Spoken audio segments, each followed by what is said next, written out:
Une question que j'adresse, peut-être une thématique plutôt que question, j'adresse à Qayoum Saheb. Juste avant, pardon Qayoum Saheb, mais je profite pour dire à nos téléspectateurs ce que je n'ai pas fait, de ne pas hésiter de nous écrire leurs questions à horizon@mta.tv, de nous suivre sur Twitter, sur Facebook, d'aller visiter le site internet www.islam-ahmadiyya.org ou encore de regarder certaines émissions qui peuvent réécouter ou regarder de nouveau sur notre chaîne YouTube.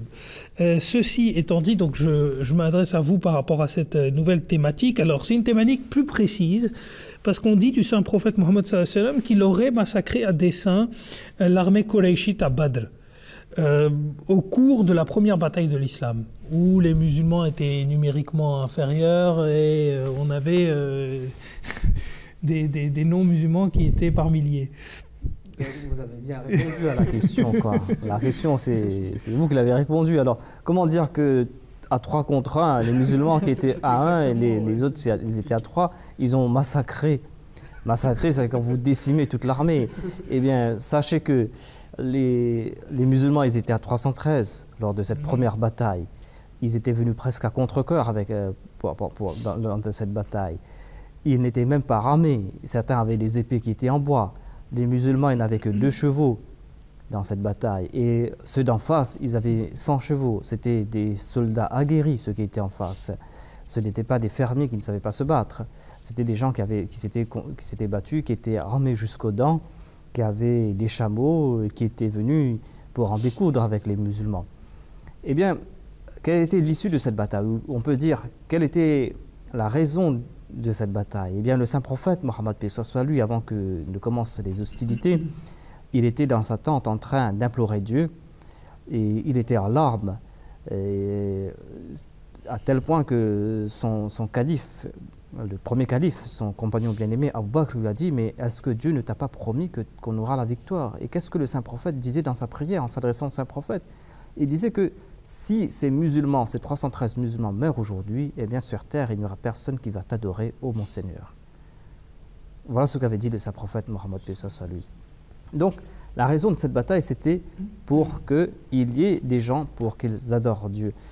Et est-ce que les musulmans ont massacré à dessein, comme vous avez dit, ces 1000 soldats? Eh bien, comment imaginer cela?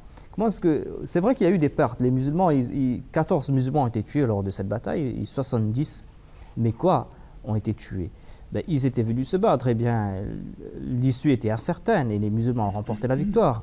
Et comme l'avait dit Nabil Saheb, que les musulmans, ils n'ont pas commis ces exactions qu'on commettait. Ils n'ont pas mutilé les corps. Le saint prophète avait interdit de mutiler les corps. Eh bien, voyons un peu comment ces prisonniers. Il y avait 70 prisonniers mécois qui ont été prisonniers, qui ont été faits prisonniers plutôt, par les musulmans. Un de ces prisonniers a dit plus tard, il a témoigné, il a dit: bénis soient les gens de Médine, soit ces musulmans de Médine. Ils nous faisaient monter à cheval alors qu'eux, ils marchaient à pied. Voilà comment voilà comment les prisonniers étaient traités. Les prisonniers étaient à cheval, les musulmans étaient à pied. Il disait: ils nous donnaient du pain à manger alors qu'eux, ils se contentaient des dattes.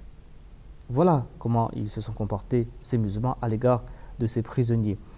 Alors qu'à l'époque, on parlait des règles de la guerre avant le saint prophète, Mohammed, eh bien, ceux qui étaient faits prisonniers, ils étaient réduits à l'esclavage.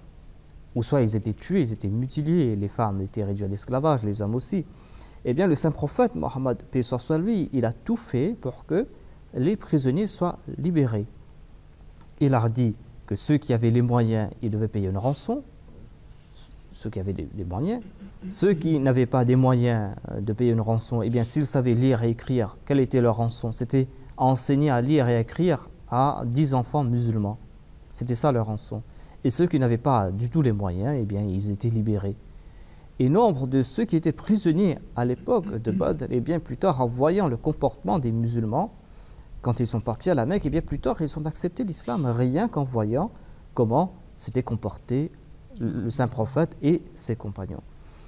Et comme je vous ai dit, Dieu a encouragé les musulmans à bien traiter ces prisonniers. Dans un verset de la sourate, Allah déclare que ces musulmans, ils ont dit, A'udhu billahi minash shaitanir rajim, bismillahir rahmanir rahim, innama nut'imukum liwajhillah, la nuridu minkum jaza'an wala shakura. Nous vous nourrissons, nous vous donnons à manger uniquement pour le plaisir d'Allah. Nous ne désirons de votre part ni récompense, ni remerciement. Voilà donc l'esprit qu'avait insufflé le saint prophète Mohammed sallallahu alayhi wa sallam dans ses compagnons, ce qui était un but d'une si grande humanité. Et on ne peut pas en dire de même de la façon dont on a traité au cours de ces dernières décennies les prisonniers de guerre, que ce soit à Guantanamo, que ce soit ailleurs, où les gens ont été emprisonnés sans procès, ou que ce soit au cours de la Deuxième Guerre mondiale ou ailleurs.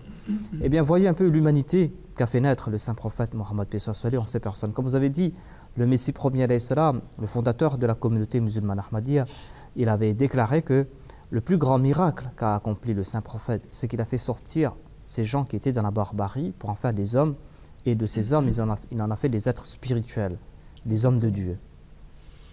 Jazakallah pour cette réponse. Je pense qu'il n'y a rien besoin d'ajouter après cela. Et